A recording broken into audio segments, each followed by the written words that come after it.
তুই জ্বালাস না তো, তোকে ধরে একটা পিঠে দেব।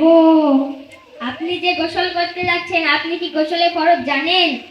এত বছর ধরে গোসল করি, গোসলের ফরজ কি না জানলে হবে?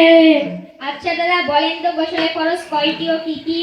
গোসলের ফরজ তিনটি। এক নম্বরে গামছা লুঙ্গি সাবান লওয়া, দুই নম্বরে ধূপ দেওয়া, তিন নম্বরে ভেজা কাপড় পাল্টানো। হা হা হা। কি রে নাতি, তুই হাসলি কেন? আপনি যেগুলো বলেছেন তার মধ্যে একটাও হয় নাই।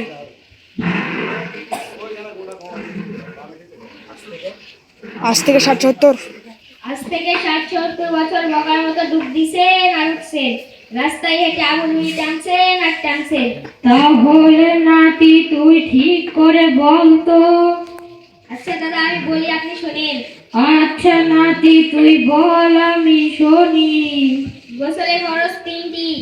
এক নাম্বার কুলি করা, দুই নাম্বার নাকে পানি দেওয়া, তিন নাম্বার সমস্ত শরীর ভালো করে ধুতো করা। বাহ বাহ নাতি, তুই কোথা থেকে শিখলি? আমি কাদিপুর দারু আরকাম কবি মাদ্রাসা থেকে শিখেছি। আমাদের মতন বুড়োকে তোদের হুজুর শিখাবে? হ্যাঁ দাদা, তোমাদের মতো মুরব্বীদের আমাদের হুজুর শেখাবে। আমাদের হুজুর অনেক পরিশ্রমী। তাহলে চল নাতি। তাহলে চলো দাদা।